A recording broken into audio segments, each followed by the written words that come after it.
नमस्कार, टीवी 9 भारतवर्ष देख रहे हैं आप। मैं हूं अरुण सुंदराल और आज मेरे साथ स्टूडियो में मौजूद हैं जाने माने economist doctor Ravi R Kumar. बहुत बहुत स्वागत है आपका टीवी 9 भारतवर्ष पर। जिस तरह से आप देख रहे हैं, आज बजट 2026 लगातार हम इस पर डिस्कस कर रहे हैं और आज ये जानने की कोशिश करेंगे एक बार फिर से कि इस बार बजट में क्या कुछ खास होने वाला है, जनता की क्या उम्मीदें हैं और ख़ास तौर पर जो एक बड़ा वर्ग है निवेशकों का, रिटेल इन्वेस्टर्स, उनकी क्या उम्मीदें होंगी इस बजट से, सब जानेंगे। सबसे पहले तो यही जानना चाहूँगा, निवेशक कैसे देख रहे हैं इस बजट को? देखिए, सबसे बड़ी पहली बात है कि बजट तो हर वर्ष की भांति इस वर्ष भी बजट में हमें बहुत ज़्यादा कोई बदलाव दिखाई नहीं दे रहा है। पिछले साल का बजट चुनावी बजट था जिसमें आप देखे होंगे कि इनकम टैक्स में रिबेट मिला।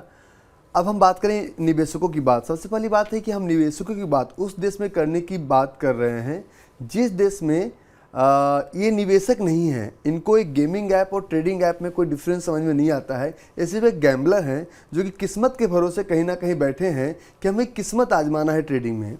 मैं साफ कहता हूँ कि बाजार कभी भी जीरो नहीं होगा। Stock market is the barometer of any economy. अगर इकोनॉमी बढ़ रहा है तो स्टॉक मार्केट बढ़ेगा। अगर रिलायंस का मार्केट कैप बढ़ रहा है तो हमारा स्टॉक मार्केट बढ़ेगा। हम बजट वाले दिन हमें लगता है कि हमारी जो फाइनेंस मिनिस्टर हैं निर्मला सीतारमण जी को कुछ बोलेंगे और उस वक्त बाजार कुछ ऊपर या नीचे जाएगा। अगर आप लोग कहते हैं कि दो तरह के प्रोडक्ट है जहाँ पे निवेश करना चाहिए। हालांकि इंडिया में जो लोगों को लगता है कि हमें पैसा अगर बढ़ाना है तो real estate is the real assets. अगर आप गूगल पे भी सर्च करेंगे the top 10 most richest company in the world, एक भी कंपनी आपको रियल एस्टेट की नहीं मिलेगी। Top 10 most richest company in India, आपको एक भी कंपनी इंडिया की नहीं मिलेगी। और जितनी भी कंपनियां, चाहे इंडिया में रिलायंस की बात कर लें, एयरटेल की बात कर लें, एचडीएफसी की बात कर लें, सब कहीं ना कहीं से स्टॉक मार्केट में है। तो क्या लगता है कि जो लोग यहाँ पे दो तरह के लोग निवेश करते हैं, एक तो इंस्टीट्यूशनल ट्रेडर जो FII हैं, दूसरे एक रिटेल ट्रेडर जो पब्लिक हैं। पब्लिक हमेशा किस्मत आजमाती है और इंस्टीट्यूशनल हमेशा दिमाग का पूरी तरह से प्रयोग करते हैं। तो इंस्टीट्यूशनल ट्रेडर के लिए बजट चाहे अच्छा जाए या बुरा जाए, बुरा तो कुछ भी नहीं होता, जो भी हमारी सरकारें हो पॉलिसी हमारे पक्ष में ही बनाती है, लेकिन अच्छा जाए बुरा जाए, इनको हमेशा एक आदत है, ये हमेशा किस्मत आजमाते हैं, ऑप्शन ट्रेड करते हैं कि आज मैं सुबह सुबह जाऊंगा और आज बजट आने वाला है 1 फरवरी को। इस बार तो और एक बहुत है कि संडे को बजट आ रहा है, खैर इसका भी एक इम्पैक्ट हो, उस पर भी बात करेंगे। और बजट आने वाला है, उनको लगता है स्टॉक मार्केट ऊपर चला जाएगा या स्टॉक मार्केट नीचे चला जाएगा। ऐसा कुछ भी होने वाला नहीं है। हो सकता है टेम्प्रोरी बाजार में कुछ मूवमेंट देखने को मिले, तो अगर आपको उस दिन जुआ खेलना है तो आप खेलिए, लेकिन जो रिटेल ट्रेडर, रिटेल इन्वेस्टर हैं, इनके पास डायरेक्शन क्लियर नहीं है। Direction is more important then speed. वो स्टॉक मार्केट को स्टॉक मार्केट की तरह ना सोच के वो एक स्पीड, मतलब पैसा बढ़ाने का इंस्ट्रूमेंट सोच रहे हैं। देखिए, एक बात यहाँ पे अरुण भाई बड़ा क्लियर है कि जब आप ट्रेडिंग की बात करते हैं तो ये ट्रेडिंग हमको जुआ नहीं खेलते हैं। हम क्या करते हैं, अगर मैं एक रिलायंस की तरह कंपनी नहीं बना सकता हूँ तो अगर रिलायंस की नीतियों पे हमें भरोसा है तो हम उसमें पैसा लगाएंगे। बिल्कुल। तो हम जुआ कहाँ खेल रहे हैं? इनके दिमाग में पूरी तरह सही बैठा हुआ है कि कुछ ना कुछ खेलते हैं। ये खेलने का बाजार बिल्कुल नहीं है, ये ट्रेड करने का बाजार है। बिल्कुल रवि जी, क्योंकि देखिए बहुत सारे ऐसे इन्वेस्टर्स होंगे जिस तरह से आपने जिक्र किया, खेल नहीं रहे हैं लेकिन सोच समझकर सही जगह निवेश करेंगे। उनके लिए भी आज का ये प्रोग्राम इसलिए भी अहम हो जाता है क्योंकि आप अपने सेक्टर के एक्सपर्ट हैं। चलिए व्हाइट बोर्ड पर भी नजर डालेंगे ताकि हमारे जो दर्शक हैं वो आसानी से समझ पाएं कि किस तरह से ये बजट जो है शेयर मार्केट पर, स्टॉक मार्केट पर असर डालेगा। आपसे भी यही पूछना चाहूंगा, आपके पास पेन है और आप हमारे दर्शकों को जो है अच्छे से समझाएंगे। बजट तो आएगा, उसमें ऐलान होंगे बड़े बड़े। अब ये डिपेंड करता है कि देखिए, पिछली बार तो 12 लाख रुपए तक की टैक्स में छूट दे दी गई थी। जी। इस बार मैं अगर आपसे पूछूं कि टैक्स के लिहाज से आप क्या देख रहे हैं, कोई बड़ा ऐलान? मैं टैक्स के लिहाज से इस बार आप देखेंगे नो चेंजेस रहेगा, क्योंकि इस बार पिछला जो बजट था, अगर पिछली जो इंटरिम बजट था हमारा 2024 के पहले वाला, अगर आप देखेंगे जो जुलाई में आया था, तो 2024 का वो हमारा इंटरिम बजट था। उसमें आप देखेंगे पूरी तरह से चुनावी बजट नहीं था, उसमें कोई चेंज। जो इलेक्शन के पहले का बजट आया 2025 का, इसमें आपने क्या देखा कि इसमें जो 24 के जुलाई का और 24 के फरवरी के बीच का जो टाइम था, इलेक्शन का जो बजट था, ये बजट हमारा महत्वपूर्ण होता है। इस बार हमारे पास कोई एक बंगाल को छोड़ के कोई इलेक्शन सामने दिख नहीं रहा। बिहार हो चुका है, हमारा दिल्ली का इलेक्शन हो चुका है, सेंट्रल का 4 साल तक कोई इलेक्शन नहीं है, तो इस बार हमें इनकम टैक्स में कोई बदलाव नहीं दिख रहा है। अब बहुत दिन नहीं, अब कुछ दिनों की बात है, आप देखेंगे no changes in income tax slab.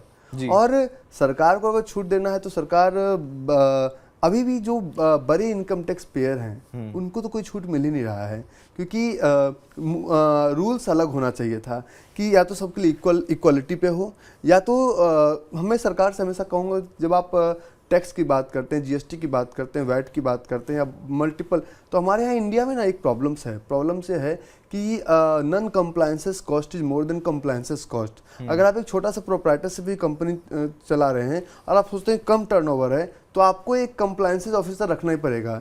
कारण ये है कि अगर आपने एक टैक्स मिक्स कर दिया, जीएसटी मिक्स कर दिया, जीएसटी में कोई चेंजेस आपने कर दिया, प्रॉब्लम, आपने इनकम टैक्स कर दिया, आपने टीडीएस कर दिया, मल्टीपल इसमें चेंजेस हैं, तो आपका सबका फोकस है कि इनकम टैक्स में बदलाव होना चाहिए। लेकिन अगर जीएसटी में एक बदलाव हुआ या हमारा टीडीएस में बदलाव हुआ या फिर ईज ऑफ डूइंग बिजनेस की बात की, इन दोनों में हम इनडायरेक्ट टैक्स जो है वो डायरेक्ट टैक्स से ज़्यादा हमेशा होता है। जैसे कि मैं आपको एक एग्जांपल एक कंट्री का बताऊंगा, उस कंट्री का नाम है यूनाइटेड अरब एमिरेट्स, दुबई। तो सिर्फ 5% का वैट है और फ्लैट वैट है सब कुछ पे 5%। लेकिन कंपनी आज उभरते हुए अर्थव्यवस्था में है। हमारा कॉम्प्लेक्स सिस्टम क्या है? 5%, 12%, 18%, 28%। अब तो 2 स्लैब्स हो गई जीएसटी की। नहीं सर, 2 स्लैब नहीं है सर, और इस चारों स्लैब्स हैं 5, उसमें भी बहुत कुछ है। अगर आप कुछ अगर लग्जरी प्रोडक्ट यूज करते हैं वो सिन गुड्स में आ जाते हैं। हाँ, तो 40%, 18.9%, टीडीएस का स्लैब अलग अलग है। तो हमारी कंट्री में ना एक टैक्स नहीं है, मल्टीपल टैक्सेस से घिरा हुआ है। तो टैक्सेशन सिस्टम रिफॉर्म का मतलब नहीं होता है कि सब ने जीएसटी और इनकम टैक्स को रिफॉर्म कर दिया और हमारी कंट्री बहुत अच्छे मोड पे चली गई।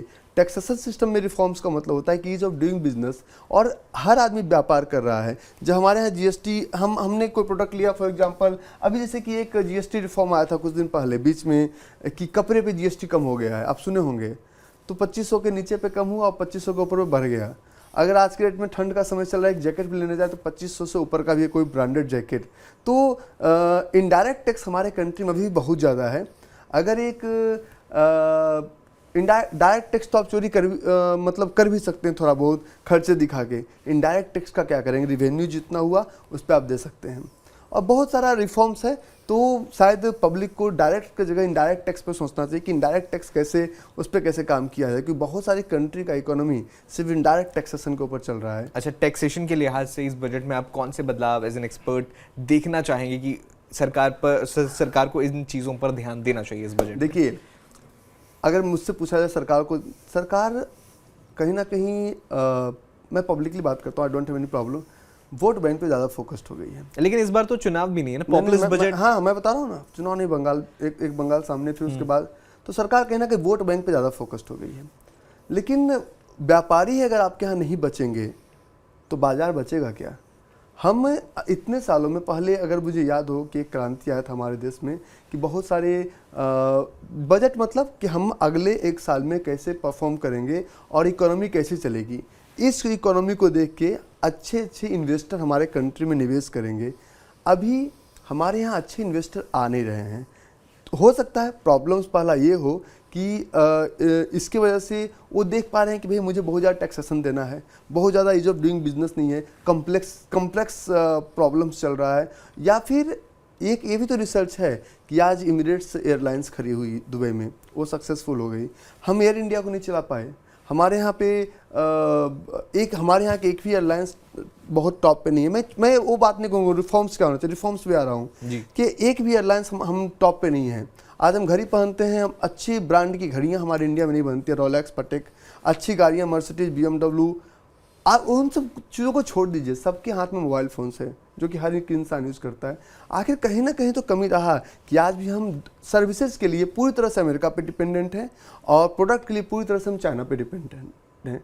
इसको आप नकार नहीं सकते। हम ट्रंप का भी विरोध अगर कर रहे हैं तो व्हाट्सएप यूनिवर्सिटी उनका, फेसबुक उनका, ट्विटर उनका, लिंक्डइन, सर इसका मतलब कहीं ना कहीं ईज ऑफ डूइंग बिजनेस पे सरकार को ज़्यादा फोकस करना चाहिए, रिबेट देने के बजाय। रिबेट तो वेनेजुएला में मिला कि हम आपको ये दे रहे हैं गिफ्ट में, ये दे रहे हैं। और वेनेजुएला की कहानी शायद लोगों को आज पता चली। वेनेजुएला सबसे ज़्यादा ऑयल प्रोड्यूसर कंट्री, इसके बावजूद सिर्फ पैसा आ कैसे रहा है इस पर मत फोकस कीजिए। कौन सी ऐसी पॉलिसी हम बनाएं कि हमारे यहाँ पे व्यापारी व्यापार करें। आज हम कहते हैं कि हमारे से व्यापारी छोड़ के जा रहे हैं। क्यों व्यापारी छोड़ के जा रहे हैं? कहीं ना कहीं हमारी पॉलिसीज में ईज ऑफ डूइंग बिजनेस के नाम पे एक पॉलिसी में चेंजेस आना चाहिए जो इस बजट में, कि हम इतना इस सेक्टर को दे रहे हैं जी। अब उस सेक्टर को उतना पैसा आप दीजिए 1 लाख करोड़, उस पर इंप्लीमेंट हम कितना करते हैं, दैट इज। एक और छोटा सा बात मैं बोलना चाहूँगा कि अगर इनकम टैक्स में चेंज करना है, मैं मतलबी आदमी हूँ, अपने पक्ष में हमेशा बात रखूँगा।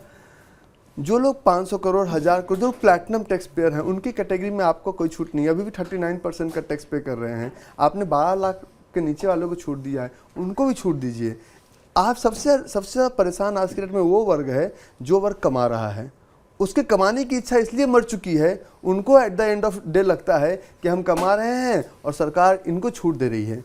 तो अगर उनको प्रोटेक्ट करके रखा, हम एक बात कर रहे हैं कि बाहर से पैसा लाया जाए, लेकिन जो हमारा एक बड़ा दायरा, जो एक व्यापारी गया 5000 करोड़ लेके देश के बाहर, उसको हम रोकने के लिए कुछ नहीं कर रहे हैं। अगर उसको रोकने के लिए हम 2 चीज़ों पे करें, ईज ऑफ डूइंग बिजनेस और अच्छा उनका इनकम टैक्स पॉलिसी दें, देश में कुछ तो देगा ना। वो अब भाग जाएगा तो क्या देगा? जी देखिए, मैं आपसे इसलिए भी एलैबोरेशन में चाहूँगा क्योंकि देखिए आप जाने माने इकोनॉमिस्ट हैं और आप समझते हैं चीज़ों को।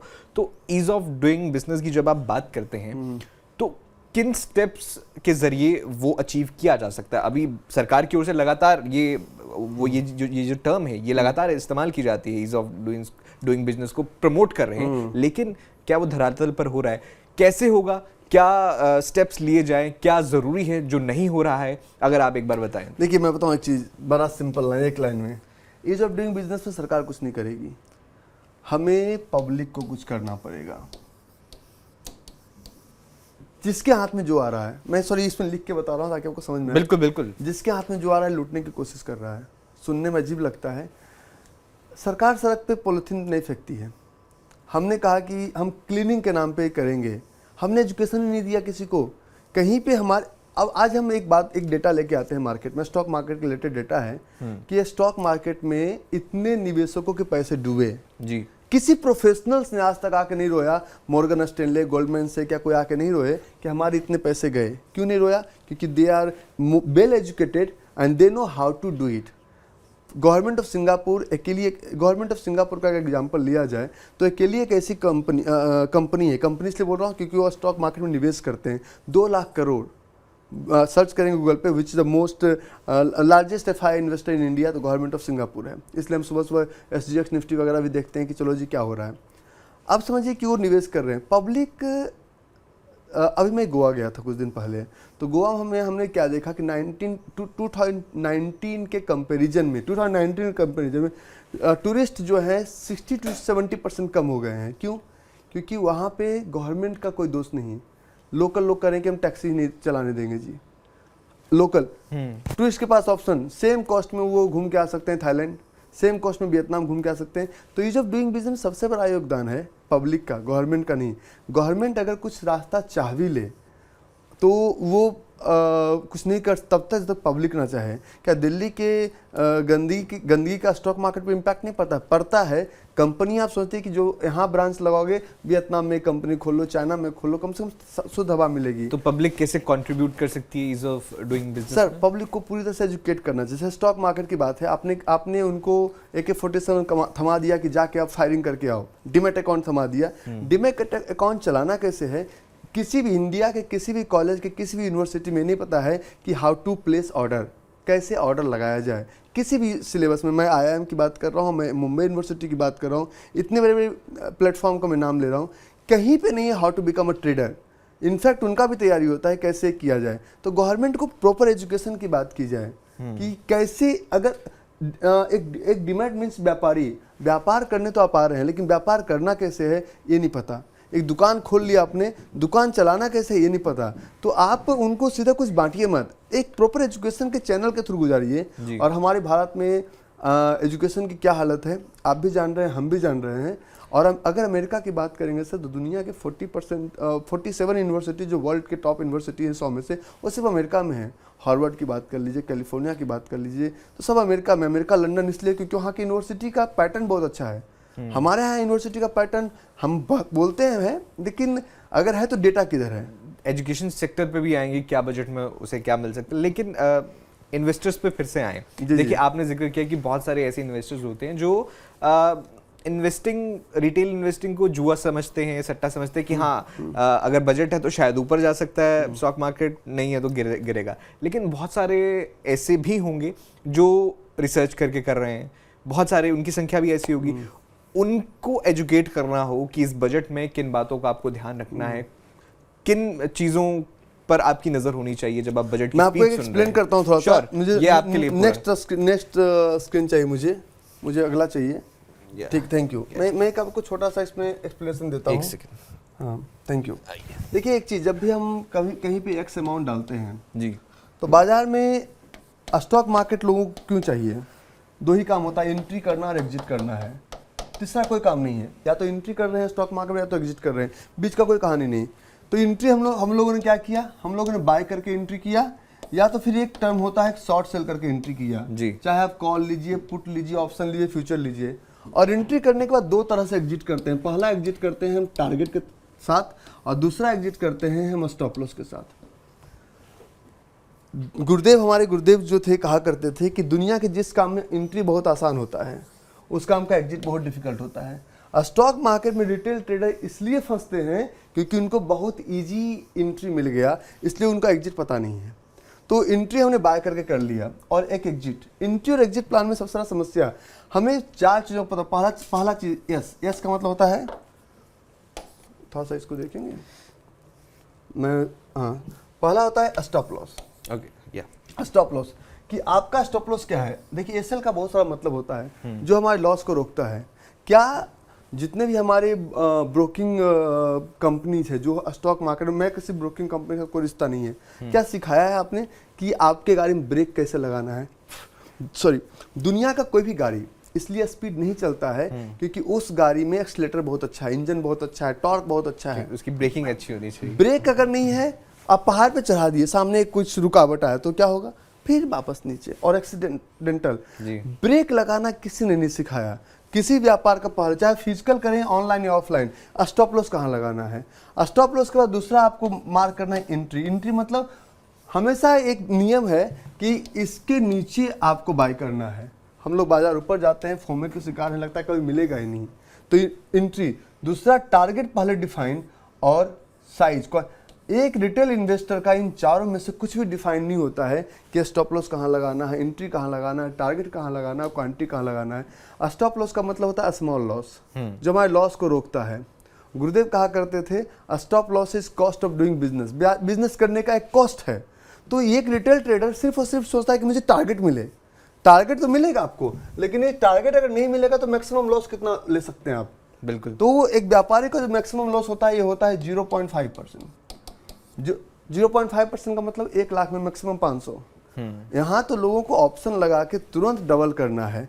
देखिए एक लाइन और बोलना चाहूँगा कि बहुत सारे लोग यहाँ पे स्टॉक मार्केट करते हैं आई लूज मनी। किसी ने आपको इम्प्रेस या डिप्रेस नहीं किया कि यू आर लूजिंग मनी। आप लालची हैं, आप चाहते हैं कि 10 मिनट के अंदर मैं स्टॉक मार्केट में डबल कर लूँ पैसा। सरकारें बजट बना के क्या कर लेगी? आप लालची हैं। स्टॉक मार्केट को मैंने एक लाइन बोला था कि आज के डेट में डीमैट अकाउंट और जो आपका गेमिंग ऐप है, इसमें कहीं किसी प्रकार से कोई डिफरेंस इनके दिमाग में नहीं है। इसलिए नहीं है क्योंकि डीमैट अकाउंट को भी आप उसी तरह से ट्रीट करते हैं जैसे आप एक गेमिंग ऐप को ट्रीट करते हैं। और आप कह रहे हैं कि मुझे स्टॉक मार्केट समझ में नहीं आता है, तो इसमें तो हम किसका दोस्त हैं? बिल्कुल। और यहाँ पर बहुत ज़रूरी हो जाता है, जो भी इन्वेस्टर्स हैं, रिटेल इन्वेस्टर्स हैं, जो इन्वेस्ट करने का शौक रखते हैं, उन्हें थोड़ी सी इस तरह की नॉलेज और गेन करनी चाहिए, अपनी स्किल्स को बढ़ाना चाहिए ताकि जो है आप बेहतर रिटर्न पा सके। इसके अलावा ये आपने तरीका बताया, बिल्कुल बहुत सारे जो हमारे व्यूअर्स हैं उन्होंने ये जाना होगा। लेकिन अगर मैं फिर से बजट पे आऊं और निवेशकों पे आऊं, तो कैपिटल गेन टैक्स जो है वो हमेशा से कहीं ना कहीं खटता है निवेशकों को। आपको लगता है कि सरकार को बजट में इस पे विचार करना चाहिए? लास्ट ईयर अगर आपको पता होगा तो शॉर्ट टर्म टैक्स जो हम फ्यूचर और ऑप्शन करते हैं जी, उसमें हमारा एसटीटी बढ़ा दिया गया था जी। तो अगर ये मैंने क्या कहा, रिटेल ट्रेडर मीन्स आंख बंद करके गाड़ी चला रहे हैं। अगर एसटीटी बढ़ाने से अगर ट्रेड कम हो रहा है तो अगर आप डेटा चेक करेंगे तो आपको पता चलेगा कि नंबर ऑफ ट्रेड्स बढ़ गए हैं। इसका मतलब टेम्प्रोरी मुद्दा लोगों ने उठाया, कि एसटीटी बढ़ा हमारा, पहले एसटीटी की बात करेंगे, फिर लॉन्ग टर्म कैपिटल गेन और शॉर्ट टर्म कैपिटल गेन की बात करेंगे जी। तो अगर एसटीटी बढ़ने से बहुत चैनलों पे बहुत सारी बातें हुई कि ये हो गया वो हो गया, बहुत सारे इकोनॉमिस्ट ने अपना बहुत सारे पॉलिटिशियंस पक्ष विपक्ष की बातें हुई, लेकिन क्या लगा आपको कि एसटीटी बढ़ने से अगर मैं रिटेल ट्रेडर को बोलता हूँ कि आप अपने you are burning your money. एक बहुत अच्छा डेटा है, अगर आप इस डेटा को देखेंगे ना, आइए अगर आप इस डेटा को देखेंगे ना तो 93% टू 95% रिटेल ट्रेडर लॉस करते हैं। बहुत बुरा डेटा है। लेकिन एक और डेटा देखिए, मोदी जी की एक बहुत अच्छी स्कीम थी स्टार्टअप इंडिया जी, पता है जी। अगर आप गूगल पे डेटा लीजिए, मेरा कोई 90% टू 95% यहाँ भी फेल करते हैं। तो सिर्फ लूजर स्टॉक मार्केट में नहीं, लूजर स्टार्टअप में भी हैं, क्योंकि इन लोगों ने स्टार्टअप इसलिए किया क्योंकि स्टार्टअप करने से इनको लगा कि कोई हमें फंडिंग कर दे, और फंडिंग करने के बाद ये मैं अपना डेटा बता रहा हूँ, ये डेटा गूगल पे इजीली अवेलेबल है, आप सर्च कर लीजिएगा और आपको इजीली ये डेटा मिल जाएगा। कहने का मतलब ये है कि स्टार्टअप क्यों फेल हो रहे हैं। जब स्टॉक मार्केट वाले बदनाम है तो स्टार्टअप क्यों फेल हो रहे हैं। जब स्टॉक मार्केट गलत चीज़ है या स्टॉक मार्केट में सिर्फ लूजर हैं तो स्टार्टअप को तो पास होना चाहिए। इसका मतलब कि स्टार्टअप और जो मेटलाइज और डीमेटलाइज जो बिजनेस करते हैं, हमारा कहीं ना कहीं मॉड्यूल लगभग सेम होता है। तो अब हम बात कर रहे थे कि कैपिटल गेन टैक्स की बात है। मैं बहुत सारे लोगों से बात करते सुनता हूँ कि इस बार टैक्स बढ़ गया, ये हो गया वो हो गया। मैंने सरकार को ये नहीं कहा कि आप मेरे लिए कम कर ही दो, इनकम टैक्स कम करो थोड़ा पैसा बच जाएगा, और नहीं कम करो ठीक है।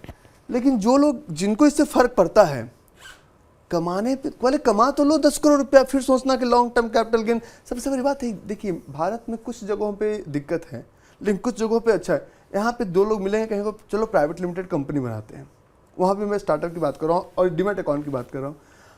इंडिया में तो आप 20 लाख रुपये तक कोई जीएसटी आपको नहीं पे करना है। 1 करोड़ के नीचे अगर आपका इनकम है तो आपको ऐसे कोई दिमाग नहीं लगाना है। 3 करोड़ 4 करोड़ 5 करोड़ आपका जाता है तो आपको बुक्स मेंटेन करने हैं जी। 2 करोड़ से नीचे तो आपको दिमाग ही नहीं लगाना है कि बुक्स भी मेंटेन करना, ये भी करना है, वो भी करना है, टीडीएस भी लेना, कुछ करना ही नहीं है। तो कहने का मतलब ये है कि पहले उस स्लैब में तो आप जंप कीजिए, 2 करोड़ 5 करोड़ के स्लैब में तो जाइए।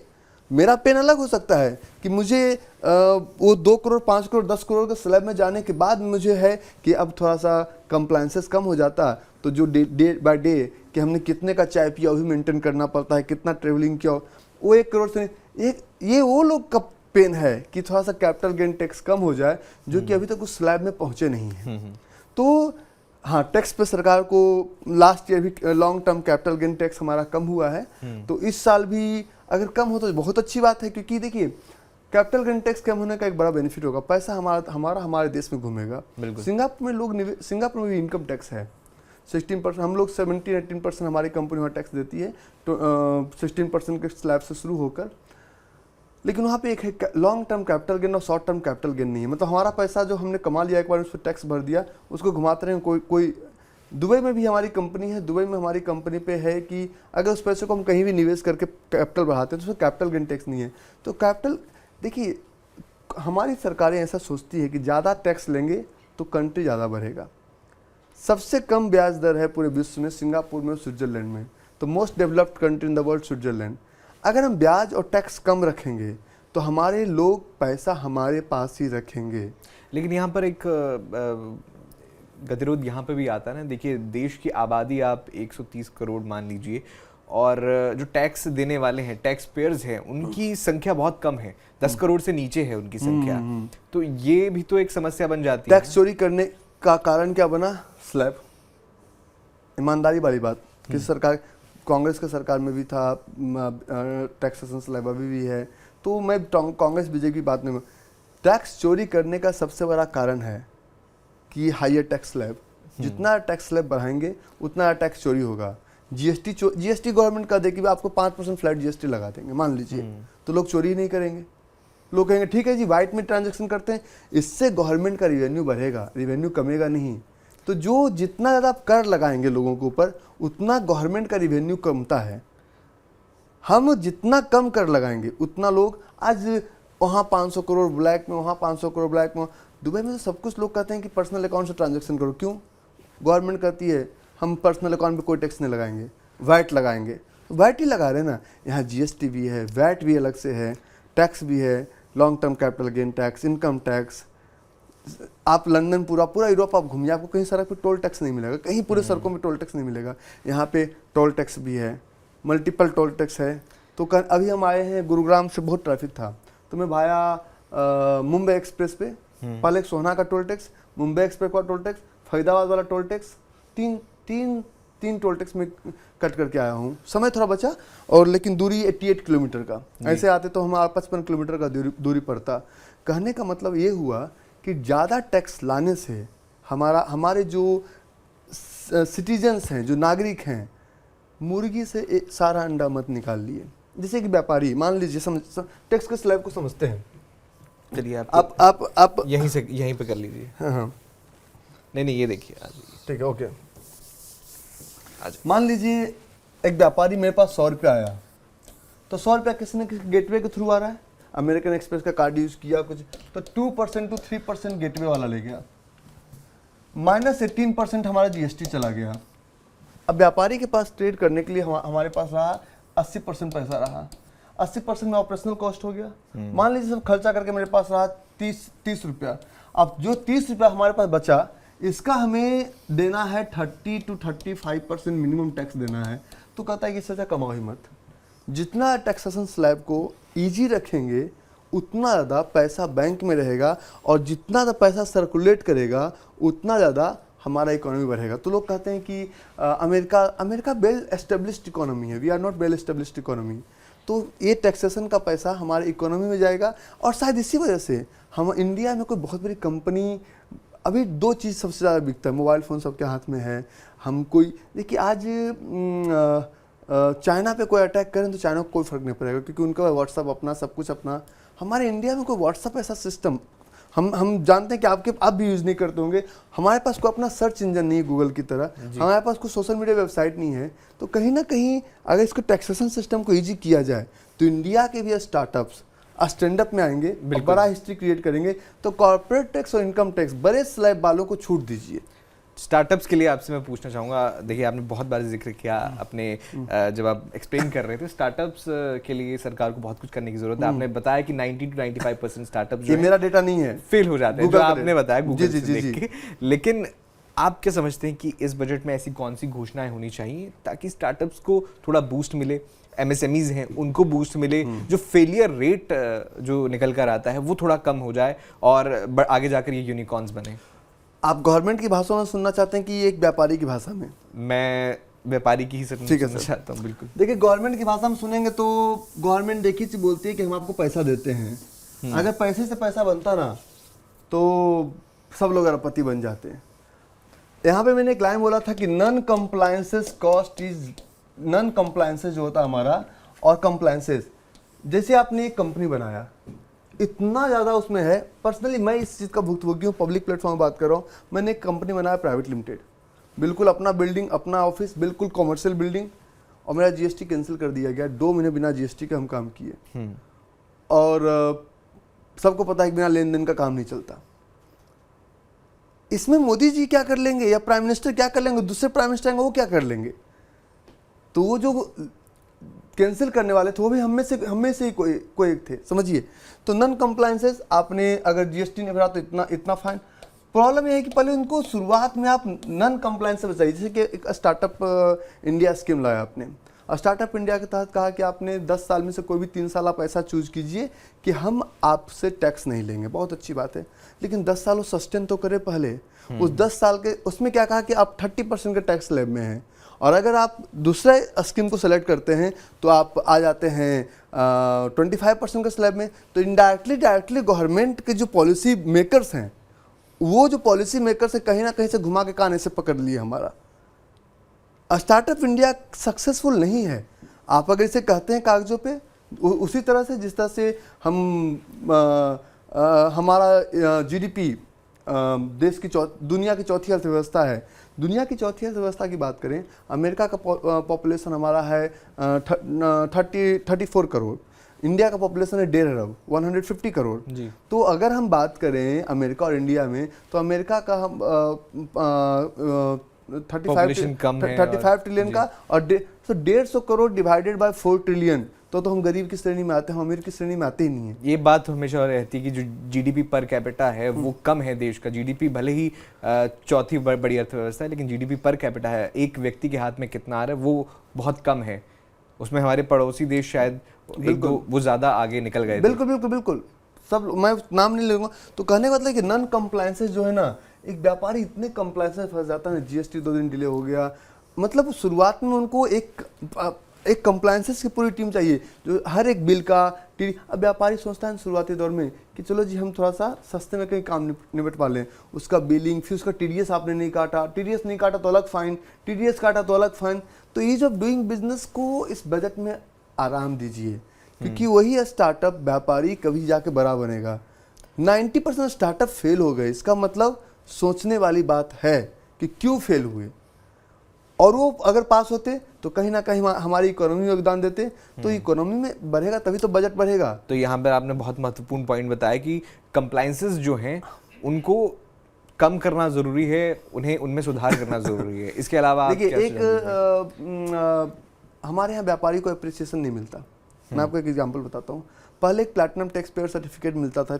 इफ यू पे tax more than 1 crore per year taxable amount, तो आपको सरकार एक प्लैटिनम टैक्स पेयर सर्टिफिकेट देती थी। यहाँ पे मैंने पिछले साल भी इस साल भी भरा, तो उसमें आता है वो कुछ नहीं। कहने का मतलब ये है कि they don't know how to encourage the people who are paying more money. यहाँ सब लोग इक्वल है, एवरी इक्वल। तो आप एक उनको बताइए कि भैया अगर आप इतना टैक्स पे करो तो हम आपको ये देंगे। पॉलिसीज मेकिंग सिर्फ टैक्स के स्लैब को घटाने से नहीं होगा, उनको कुछ तो आप अप्रिशिएट कीजिए कि वो और ज़्यादा कमाए। कमाने वाले का मनोबल ही नहीं है कि हम कमाएं क्यों, क्योंकि एक तो टैक्स ज़्यादा ले रहे हैं, कुछ आप एक्स्ट्रा। एक टैक्स पेयर को हमारे देश में क्या एक्स्ट्रा मिल रहा है? टैक्स, यही तो आपने अभी पॉइंट बताया कि जो नहीं दे रहा है, जो कम दे रहा है वो भी समान है, जो ज़्यादा दे रहे हैं वो भी इंसेंटिवाइज करने की जरूरत है। तो गवर्नमेंट को ये जरूरी नहीं है कि टैक्स कम किया जाए, गवर्नमेंट को ये जरूरी है कि चीज़ों को चैनलाइज किया जाए और अप्रिशिएट किया जाए व्यापारियों को। और इसका डायरेक्ट संबंध स्टॉक मार्केट से है जी, क्योंकि स्टॉक मार्केट क्या है? Virtual is the nu real. जो वर्चुअल में चल रहा है वही तो रियलिटी में चलेगा। अगर हमारा रियलिटी में कुछ है तो वर्चुअल में कहाँ से चलेगा? लोग कहते हैं कि यस बैंक में पैसा लगा, यस बैंक में पैसा बढ़ जाएगा। यस बैंक में आप बैंक अकाउंट खुलवाना पसंद नहीं कर रहे हैं तो पैसा कैसे बढ़ेगा? जी बिल्कुल। देखिए, हमने स्टॉक मार्केट पर बात की, क्या निवेशकों का माइंडसेट रहना चाहिए। आपने जिक्र किया कि जुए वाला माइंडसेट नहीं होना चाहिए, एनालिसिस होना चाहिए प्रॉपर कि आप कैसे इन्वेस्ट करते हैं। और इसके अलावा स्टार्टअप की बात की हमने। अगर आप बजट में कुछ चेंजेस चाहें कि ये चीज़ें बजट में सरकार ज़रूर इंक्लूड करे, इन पर सरकार का विचार हो और सरकार इन चीज़ों पर काम करे, 4-5 पॉइंट्स अगर आपसे मैं चाहूँ तो क्या बताएंगे? बजट में सब कुछ होता है, लेकिन बजट में एक चीज़ की कमी है और मैं सालों से बजट को बड़ा क्लोजली ट्रैक कर रहा हूँ। बजट में कमी क्या सबसे बड़ा है कि हमने एक पॉलिसी बनाया कि एक्स पॉलिसी हमने एक बनाया कि एक्स पॉलिसी बजट में है, इस एक्स पॉलिसी को कितने दिन में इम्प्लीमेंट करना है। जैसे बिहार में एक था मखाना बोर्ड की स्थापना की जाए, पिछले बजट में आपने सुना होगा कि मखाना बोर्ड बनाया जाए, या फिर एक गया से उधर। तो एग्जैक्टली टाइमलाइन, हमारे इंडिया में सबसे बड़ा प्रॉब्लम ड्यू डिलीजेंस का है कि एग्जैक्टली कितने दिनों में कंप्लीट होगा ये काम, no one declare about it. अगर बजट में किसी चीज़ को आप एक डिक्लेरेशन कर रहे हैं और इसका सीधा जो इफेक्ट है हमारी इकोनॉमी पे है, क्योंकि इसकी वजह से हमारे इन्वेस्टर नहीं आते हैं। अगर आप स्टॉक मार्केट को आप क्लोजली ट्रैक करते हैं पिछले 6 महीने से, तो लगातार जो हमारे FPI थे, फॉरेन पोर्टफोलियो इन्वेस्टर, और फॉरेन वो लगातार पैसा विड्रॉ ही किए जा रहे हैं और हम DII पैसा डंप किए जा रही है। तो इनके डंपिंग से बाजार रुका हुआ तो है, लेकिन कहीं ना कहीं, और इसका एक सबसे बड़ा नुकसान है, लोग कहते हैं कि रुपया हमारा गिर रहा है। तो रुपया गिरने का असर बजट पे, रुपया क्यों गिर रहा है? क्योंकि रुपया इसलिए गिर रहा है कि कहीं ना कहीं हमारा बिजनेस पॉलिसीज, क्योंकि आपने अगर एक सड़क बनाए तो व्यापारियों को क्लियरिटी मिले कितने दिन में ये चीज़ क्लियर होगा, तो we should invest into that area. अब कितने दिन में क्लियर होगा, टाइमलाइन किसी भी चीज़ों पे हमारे यहाँ पे नहीं है कि इतने सालों में बन के तैयार हो जाएगा। तो पहला पॉइंट ये होगा कि सरकार अगर कोई घोषणा करती है तो उसकी टाइमलाइन भी बताई जाए और साथ में ये भी बताया जाए कि अगर वो टाइमलाइन वो काम पूरा नहीं होता है तो उसका रिव्यू हो, उसकी अकाउंटेबिलिटी हो, ये सारी चीज़ें ज़रूर होनी चाहिए। बिल्कुल। एक सरकार के पास एक पॉलिसी था RTI, जिसके थ्रू वो लोग जानकारी लेते थे, राइट टू इन्फॉर्मेशन एक्ट।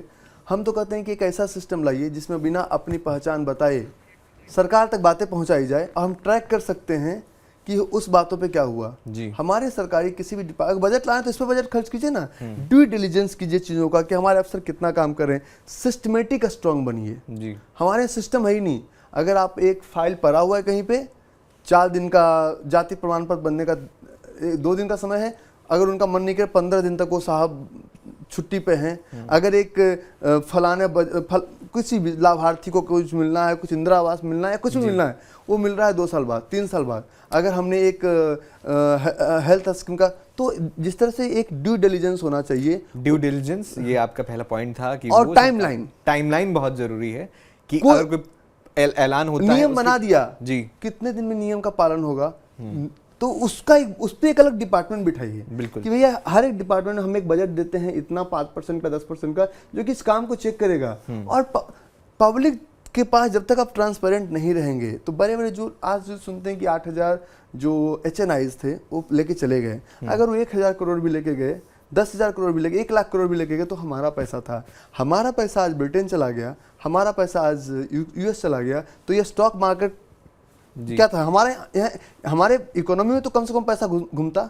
हमारा पैसा हम कहीं भी लेके जा सकते हैं, लेकिन ये कहीं ना कहीं प्रॉब्लम्स है, इम्प्लीमेंटेशन प्रॉब्लम है। इसलिए इन्वेस्टर हमारे यहाँ तक कि HNI और FII दोनों छोड़ के भाग जाते हैं। इसके अलावा आप कोई और पॉइंट चाहेंगे कि सरकार इस मुद्दे पर जो है इस बजट में ध्यान जरूर? देखिए जी, अगर मान लीजिए सरकार ये कहती है कि हम 10 kg अनाज को बढ़ा के हम 25 kg करते हैं, तो उस पर तो मैं बिल्कुल भी इस पक्ष में नहीं हूँ। सरकार अगर ये बोले कि और बिजनेस को कैसे बढ़ावा दिया जाए, क्योंकि अगर एक मान लीजिए आप एक इंस्टीट्यूट बनाते हैं तो डायरेक्टली इनडायरेक्टली 50 लोगों को आप रोजगार देते हैं, 50 लोगों को डायरेक्टली इनडायरेक्टली रोजगार देते हैं।